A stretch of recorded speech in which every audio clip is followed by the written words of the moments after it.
Our Angels mantra for 2026 is know your role. And while we discussed what it means for the hitters, what about the pitching staff? Today, we're here to tell you what they must do every fifth day.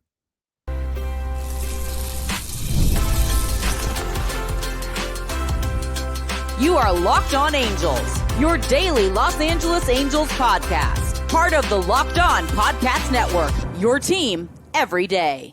Thanks for making Locked On Angels your first listen of the day, part of the Locked On Podcast Network, where it's your team every day and the number one sports podcast network in all the land. And today's show is brought to you by our friends at FanDuel. If you want to be right in the middle of all the NFL action this season, visit FanDuel.com and place your NFL live bets all season long. Thanks for being here for this episode of Locked On Angels, where it's your team every day. You've got the Frisch brothers here with you, a.k.a. the Super Halo Bros. My name is Jon, and that's my brother Mike. And my name is Mike, and that's my brother Jon. Hey, listen, we're here 3 times a week until pitchers and catchers gather up in Arizona for spring training. And we're going to be doing 3 times a week until early February. Then we'll be back talking Angels baseball with you 5 times a week. It's our hope and our desire you leave here a more informed fan, a smarter fan, and a more conscious Angels fan. Today on the show, everybody has a role to play in 2026, including the pitching staff. We'll talk about the veterans and the young arms in the pen, but let's start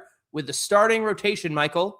Yeah, yesterday we shared our mantra for the Angels 2026 is know your role. It brings clarity, it removes ambiguity, it provides a clear-cut expectation for each player. We're not trying to copy and paste everybody. We want them to be what they are, and we want them to do what they are gifted in doing. Why'd we bring them here? Why'd we sign them? Why'd we bring them up from the minor leagues? We want them to do that thing. It gives every player a job and a result to accomplish, and it gives everyone a measurable goal. But here's the biggest thing.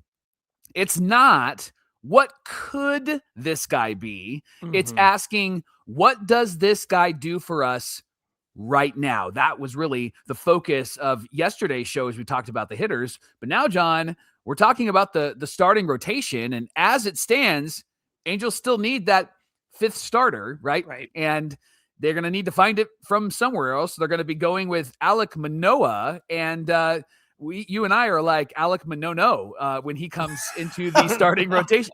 No. Because he's not somebody that you want to rely upon.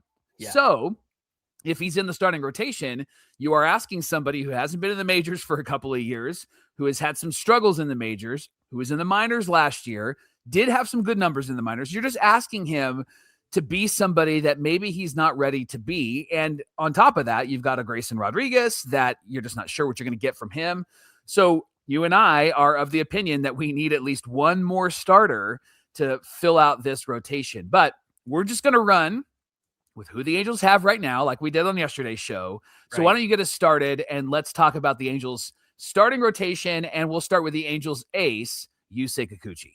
Well, let's not get ahead of ourselves here in terms of ace. He is our number 1, though, Mike, and it's Yusei Kikuchi, and he's a lefty, of course. His role, when we say know your role, is to be the veteran, set the tone, and bring stability. Now, we have a pretty good idea of what Kikuchi brings to the rotation. He hits about 180 innings, 30-plus starts. He had 33 last season, and he has a chance to keep the Angels in the game. Despite a 7-11 win-loss record, 25 of his 33 starts were 3 earned runs or less, Mike. Wow. That's a failure on the hitting, and we experienced that early on in the season when all the bats just went quiet. And so he ended his season with a 3.99 ERA, but his walk rate was 9.6, and that's higher than it was over his last 2 seasons. If we're going to talk results with Kikuchi, again, we're giving measurable, tangible results. Here's what we need from him. We need him to get close or touch 180 plus innings like he did last season. He needs an above league average strikeout rate. That's something that he has done in the past. Mike, I think that it's reasonable to expect him to give us 6 competitive innings. However, he needs to walk back on the blow-up starts because he had a few of those last year. Minimal blow-up starts from Kikuchi are super important. Kikuchi's job is to be the veteran. He's leading a rotation of very young arms. His job is to eat innings, and it's how he was able to get to 178 innings last year. Mike Kikuchi's job is to be drama-free and consistent. The new millennium must be Jerry-free. We need drama-free Kikuchi. We want every start from Kikuchi to be copy and paste because, again, he is very capable of giving you 6 innings of 0 earned runs to maybe 3 earned runs in a start. We need him to be a streak stopper. Stop an Angels losing streak, stop an opponent's winning streak. Those are the things that his job is to do. His job is not being an ace because, Mike, he's not an ace, but he is the most proven starter in the rotation, and he is the Angels' number 1. I fully expect them to roll with him on opening day once again, unless they get somebody else that, we're kind of expecting a 5th starter level kind of guy, but they could really go with a top of the rotation kind of guy. So we'll see how that plays out. But again, being an ace is not who Kikuchi has to be. That's not his job. His job is also not to walk guys unnecessarily. As we mentioned, his walk rate was higher this past season than the last 2. He's capable of doing much better historically and in his career. Let's talk about José Soriano. Of course, he's a right-hander. His role is to be the power arm that shortens the games. Soriano reached 31 starts last season and 169 innings pitched before he got hurt and was shut down. And that probably had more to do with the fact that the Angels were very much out of it. So why have him pitch? You know what, Jose? Let's just why don't you take it easy the rest of the way. I think it was a smart move as well because he was way over his career high in innings pitched. And so we know what he's capable of, and a full workload and maybe some more starts if he wasn't shut down, probably could have gotten to 175 innings pitched, maybe a 30-second start. His best weapons, Johnny, are the strikeouts and the ground ball rate. He had a 21% K rate, slightly below league average. He had a 65.3% ground ball rate, which was the best in the majors. Yeah. And this is why he needs a good defense behind him. Soriano is another instance of walking a bit too much. He had a 10.8 walk rate last year. He also had some really electric starts, multiple 7-inning games of 2 runs or less. Unfortunately, he had some blow-ups as well as those electric starts. 7 games of 5 earned runs or more. And you knew it wasn't going to be good based on what happened in that first inning. You could tell if he was on it or if he was not on it. And typically it happened at home more than it happened on the road. Now, the results we need from Soriano, we need him to maintain his high ground ball rate. We need him to keep the walks under control because he doesn't strike out a lot of guys, but hasn't struck out a lot of guys historically. He needs to keep the walks down because he does get a lot of contact, a lot of ground balls. But if they get through, that does a lot of damage to him, and it leads to some of his blowups. He needs to maintain or improve his K rate. And John, provide 6 innings or more. And I think he's very capable of this. He just can't blow up. Now, his job is to attack the opposing lineup. He can shorten innings via the strikeout or the ground ball. Double play. He was the league leader in double plays last year, but he's got to be aggressive in the strike zone, and he's got to power. His job is to power through at least 6 innings or more and try to work towards 1, 2, 3 innings. That's really what I think he needs to set as a goal in each of his starts. And even if he puts someone on, a ground ball double play can shorten those innings. Now, his job is not to nibble. He has so much trouble when he nibbles up there, and that's where he blew up last year. His job is not to lose the strike zone. We've often said on Locked On Angels that watching Soriano, first inning, you know how he's going to go. You could see him in the bullpen. You know how it's going to go. And when he didn't have the strike zone from the beginning, you just knew it was going to be bad. His secondary pitches, John, is really where he needs to be consistent, where he's not trying to snap it off too much. He's got good stuff. But when he got behind, he always found himself trying to make that pitch better than it already is. And that's when he started walking guys. And he's got to learn to pitch. And I think that this is going to be why Mike Maddox will be so good for him. We're past the, well, he's growing and he's new and he's learning how to be a starter. We're past that now. It's time for him to utilize the weapons that he has and do what we know that he's capable of doing. So those are the two guys that we feel pretty comfortable with saying, hey, there's your 1 and 2. Mhm. And the way we set this up as well is you've got lefty, righty.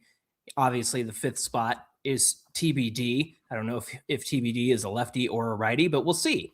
But at the end of the day, it's pretty easy to assume that these two guys are going to lead this rotation.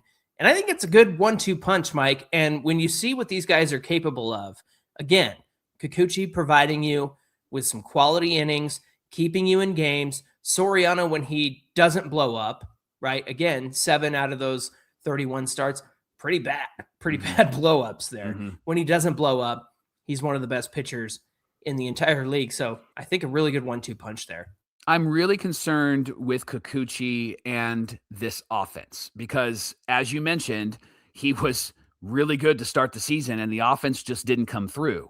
And so if this offense can know their role and play their part, then I think it will be a more consistent offense. But they're going to have to not completely shut down. They're going to have to not be a team that didn't make contact for long stretches, right? And they're going to have to be a team that is going to have some of that phonetic hitting where they're getting on base and they're being aggressive. I think that that's really what's going to help this offense is their aggression on the base pass. They've been talking about being aggressive, but they never have been in the last couple of years. I think that that's going to be key for somebody like a Kikuchi on the mound who had some great starts, but then he just didn't get the offensive production behind him. No. And the Angels are going to have to be really smart about what they do offensively when these two guys are on the mound, because they both can be really good, but if they're not really good, you're going to have to score some runs for them in order to keep the game close. And that's going to be a big concern. If I'm Kurt Suzuki, I'm really concerned about my offense because these two guys have shown to be guys that you can count on. They're going to keep you in the game. They're going to have minimal moments where they blow up. If they do blow up, it's trouble. But if they are consistent and they have their stuff together, they have their release point where it needs to be, they're going to be top-notch terrific for you. And the offense is going to have to back them up in order for them to get a win.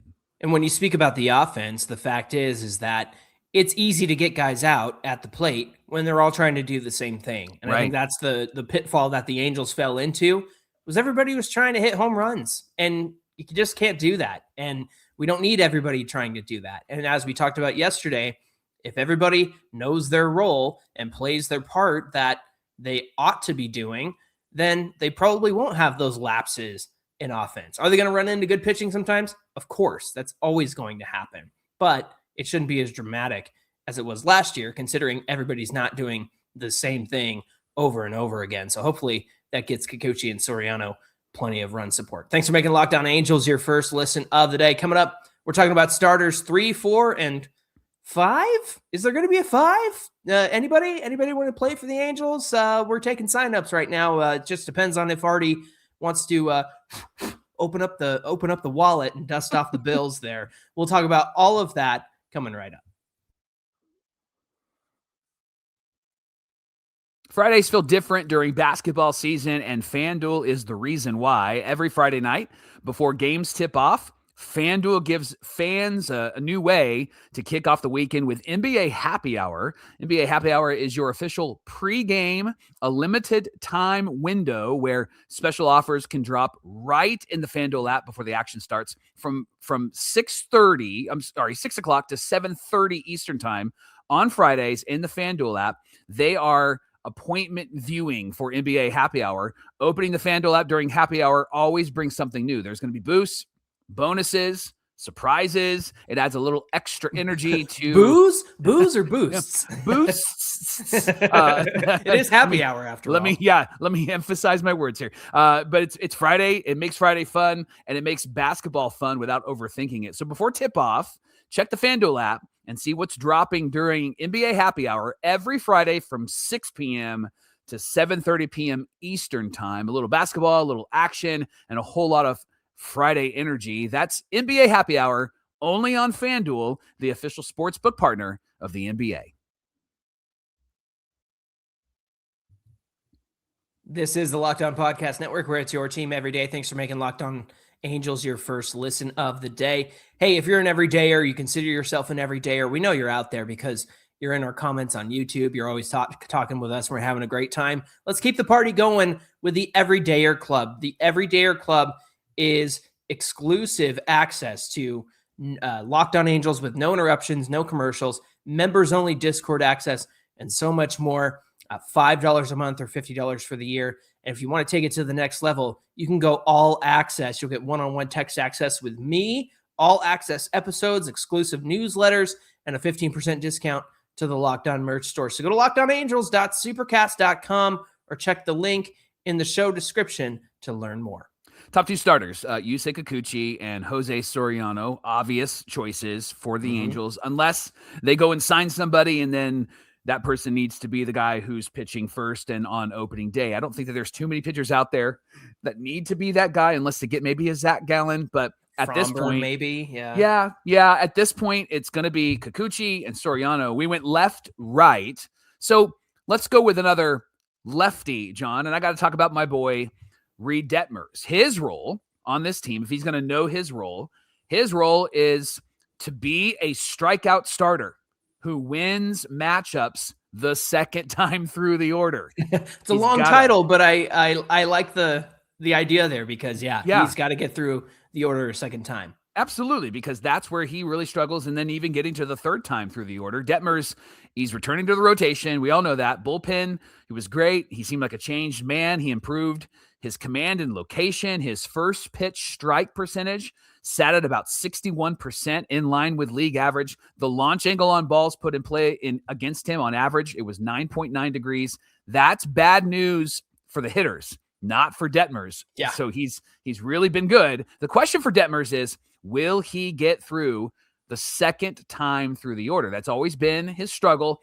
Throws a lot of pitches, gets a lot of strikeouts, but he hasn't gone deep into games. So the results we need from a Reid Detmers is 5 2/3 to 6 innings pitched per start. That would be incredible. A 27 to 30% K rate and a high first pitch strike rate on his fastball to establish the zone. John, I would even say a high third strike percentage, meaning either he threw the ball in the zone and they got a hit or he struck somebody out when he is up in the count, when he's 0-1 or 0-2 or 1-2, instead of going 0-2 and then all of a sudden it's 3-2. I want to see Reid stay in the zone. His job is to win matchups the second time through the order, only give up runs by getting beat with his best stuff, not because he got lost in the zone or got lost in the noggin where he really struggled years before. He needs to utilize his breaking pitches, John, and pick up Ks. That's not to say that is to say that he's got to miss some bats. That's when Reid Detmers is doing really well. His job is not to let games get out of hand. His job is not to lose command or velo after he faces the first 15 batters. His job is not to use his slider or curveball as get me over strikes early in the count. His job is not to do those things. He is not to let the count go from 0-2 to 3-2. We're going to talk about that often. And he's got to use his put away pitches at the right time. Yeah. That's going to be key for Reid Detmers. That's when he's knowing his role and doing his job. And I think he learned how to sequence his pitches so much better out of the bullpen. Yep. Start with that fastball. Every now and then he drops a curveball in for the first strike. And I'm not opposed to that because it looks really good when he does it. It's like way out of the zone and then all of a sudden it's in the zone. It's kind of fun to watch. But if he's got a strategy and he's got a good pitch sequence, I'm okay with that stuff. Right, but when it was like, I'm just going to throw this and got to get it over. And that's when he got in a whole lot of trouble. Even in the bullpen, that's when he got into a lot of trouble and gave up a lot of home runs. Yeah. Hey, let's talk about number 4. Easy for me to say. Grayson Rodriguez. Now, of course, he's a righty. And Mike, I think his role in this rotation is to be the rotation reset. Okay. Now, the advantage of mixing lefties and righties in this rotation is the fact that you could put Grayson Rodriguez down in the rotation as he works to come back from missing all of 2025. At number 4, he might get a chance to start a new series, or maybe he's finishing a series for the Halos. But the way the schedule kind of lands and where he's at in the rotation, he's either beginning a new series or starting a new one. And I think you have a good chance with Grayson to pick up a W. Now, he is a question mark because he did miss all of last season. But what he does bring and what he does have in his arsenal is an excellent whiff rate, an excellent strikeout rate, an excellent chase rate, and an excellent walk rate. We just got through talking about these last three guys and how they need to bring the walks down. Well, that's not something we need to worry about with Grayson Rodriguez. So the track record is there, but again, we also have to take into account he's working his way back. So let's get some reasonable results from Grayson Rodriguez. How about a ERA that's like 3.60 to something under 4, right? I think 4 at the max. Maybe 140 innings. I know that might be asking a lot. He hasn't got there in the past. Part of that is due to the injury. Part of that is because he got sent down, but between the minors and the majors in his first debut season, he got there. Now, what we need is quality starts, especially against teams that are above 500. His job is to pick up where he left off. A year off also means a year to heal. So he should be able to throw his good stuff easily. We talk about, well, he hasn't pitched in a year. And he hasn't. Well, yeah, but he's healed up his body over this last year. So you're hoping that translates into what he's able to do on the mound. His job is to be the reset button in this rotation. Again, start or finish the series by putting the Angels in a position to win the game. His job is to challenge hitters. He's got the ability to miss bats, so they need to utilize that. He needs to utilize that. And Mike, his job is not to be an ace. Give him time to get comfortable on the mound again. I don't think that we're going to need to expect this frontline starter that he can be and has showed that he can be in the past. But give him time. He doesn't need to be that yet. He does not need to make up for missing 2025. Don't try to get it all back in one start. That's good. Work your way back. It's going to take some time. And his job is not to carry the rotation, at least not in 2026. Yeah. Now we're going with number 5 right now with the roster.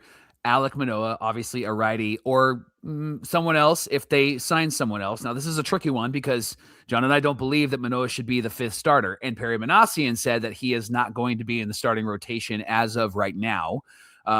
Angels definitely need to add somebody to this rotation. So who should we be looking for? That's really how we kind of want to summarize this conversation. So the 5th starter's role needs to be a predictable innings provider. We need someone who can put up 160 plus innings, keep the Angels in the game, and some kind of 4 or sub 4 ERA with question marks with Detmers and with Rodriguez. The Angels need someone reliable, or maybe a better word is predictable in that spot. And right now, Alek Manoah is too unpredictable, like quite literally, right? Yeah. You don't know where the ball's going to go. No. Watch your face. So he didn't pitch last year in the majors, as I mentioned earlier, and his command's been very unpredictable. He's a better option as a 6th starter or long reliever as of right now. Now, if he grows into it, we're going to celebrate along with all of our everydayers. We're going to be so excited about that. If he can get back to who he was, or Jon, even if he put up his minor league AAA numbers last year. And he puts those up in the majors. Those were good numbers, 360-ish ERA, and somebody who was striking out more guys than walking guys, but still feel like he needs some time to build back to the major league level. Now, we've talked about this on the show. We would like someone like a Zach Gallen or a Ranger Suarez. That is the ceiling, right? And they wouldn't be the 5th starter. Shooting for the stars, right? Yes, they wouldn't be the 5th starter, but the floor would be that we need a predictable innings guy, somebody that's going to keep us in games, help us to be competitive, not go out there like a Griffin Canning did in the past and, give up a bunch of runs and then we'd have to try to come back, but somebody that we know is going to at least keep us in the game. And if Manoah can do that, that would be great. But I don't think it would be wise of the Angels to have him start in the rotation. And again, it sounds like he's not. Perry Minasian said that. Sounds like they're trying to make some moves. Nothing as of yet, which is kind of making me very nervous as an Angel fan and as an everydayer. You know what? Amai's window is closing. Okamoto's window is closing. Let's sign them both. Get it done. Yes. Come to Anaheim. Let's go. Right. So again, we've been doing this know your role mantra, this exercise with the team as is, but we're just not ready to hand Manoah that 5th starter role. It doesn't sound like Perry Minasian is either. But again, Got to get on your horse. You drink a little too much whiskey eggnog over the holidays. Wake up, Perry. We need you to get to work, and we need you to get to work quickly.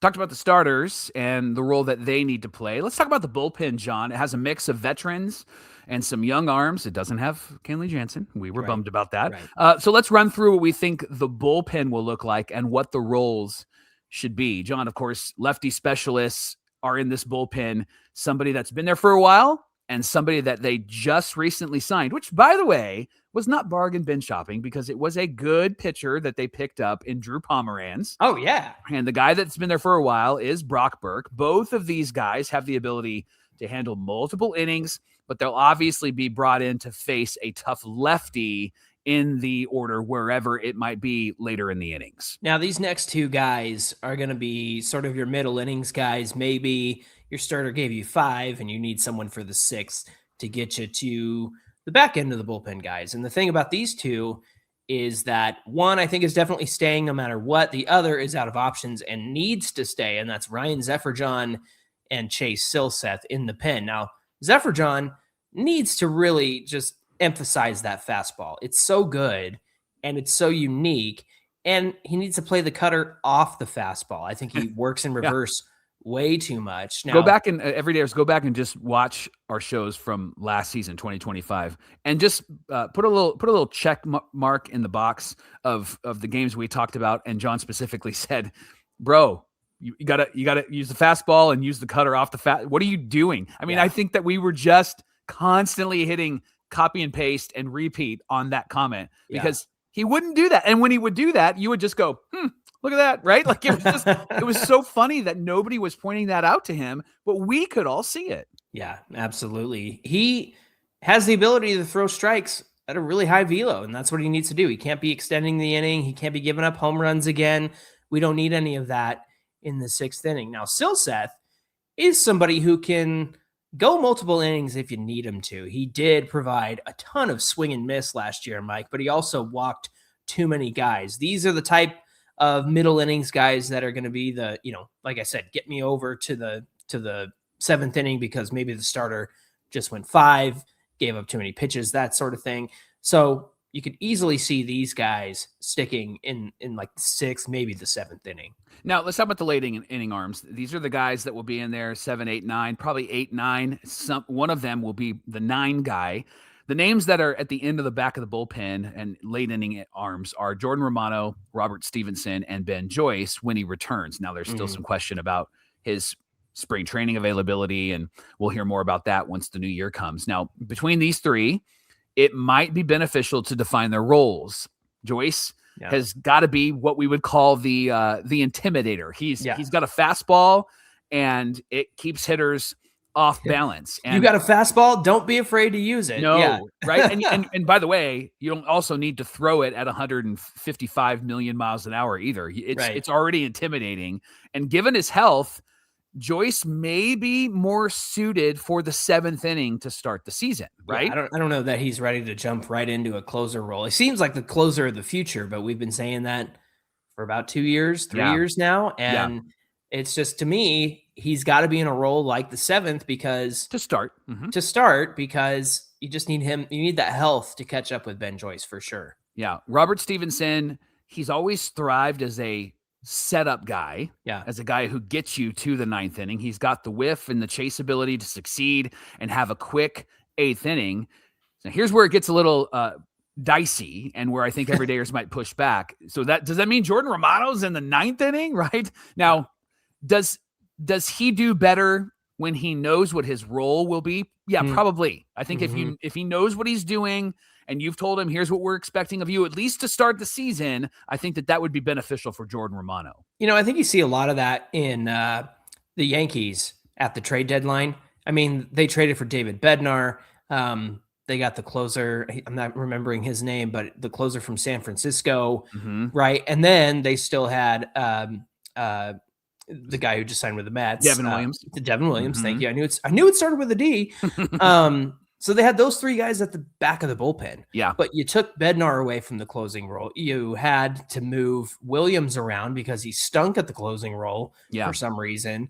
And so, Camilo Duvall. Yes, he was the other one they got from the Giants. And so you kind of saw like, man, we got these three closers for the back of our bullpen, but not everybody was closing, Mike. And I think that there's something to be said about defining roles for some of these guys. Yeah. Now, Romano has had 2 really bad years, but his underlying numbers show that he also had a lot of bad luck. So, for example, he had an 8.23 ERA in 2025, but his expected ERA, 3.99, John. Yeah. And then same with the batting average. He had a 276 batting average, but the expected batting average was 223. Yeah. This doesn't mean that he should be the closer. This just means that the Angels need to define Joyce, Stephenson, and Romano and what they're to do, what their role will be. And we gave some reasons why Joyce should be in the 7th and why Stephenson should be in the 8th and Romano in the 9th. And I think that they should run with this for the first month, see what happens. And, or maybe if it gets really bad, first 2 weeks, right? Yeah. Like I think you have a team right now where you throw all the cards on the table and you figure it out. But I think defining roles, and that's why we were talking about know your role, defining roles will really help these veteran guys. Finally, there's a group of guys that are going to be in this bullpen, maybe not all at the same time. And those are the arms that provide depth for the pen, Mike. That's Jose Fermin, that's Sam Bachman, and Cody Laursen. So they all offer something a little bit different, right? You got Sam Bachman, he can throw some heat. Jose Fermin, he also can throw it really well. Cody Laursen is somebody that was very talented with the Guardians and just got let go because they had to make room for somebody else, right? These are guys, again, they all offer something a little bit different.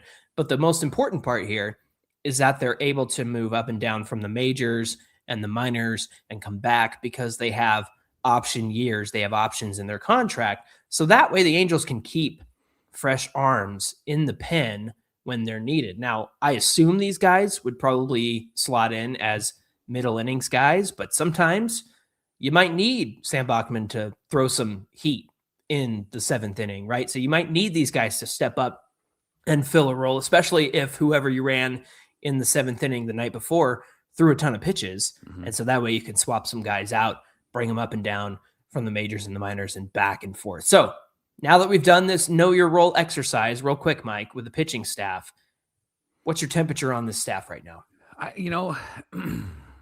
There's a lot of question marks, but I think if you tell them, here's what we're doing. We're doing what you're good at. We're going to try to emphasize the things that you're good at. We're going to try to make you really good at what you're good at.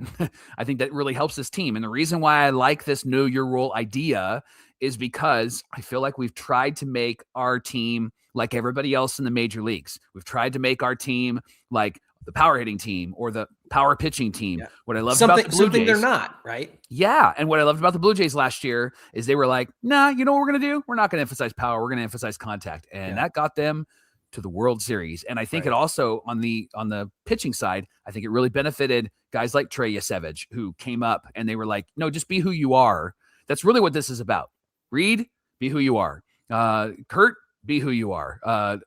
Yusei, be who you are, right? Like we want you to be who you are, whether you're on the field or you're sitting on the bench. We want you to bring what it is that you're gifted in and what you're talented in and know your role. And I think because where the team is at right now, if they play their role and they play it well, then I think that they could have a pretty successful year. I don't know what kind of numbers that would mean yet. I'm not ready to throw a number out there, but I think it could be a pretty successful year that they got better than they were the year before. Yeah, you mentioned the Blue Jays. I mean, you think about Ernie Clement. They're not trying to make him Vladdy Jr., right? It's like if he was on the Angels, you don't make him Mike Trout. You make him Ernie Clement. You let him be what he is. Pesky, annoying. I think he actually came from the A's system. He was non-tendered, and the Blue Jays were like, yeah, we'll pick him up. Makes sense, right? And pesky former A, that makes a lot of sense. That's what we want. We want these guys to have identities up there, whether they're pitching, whether they're hitting. We want them to have measurable goals.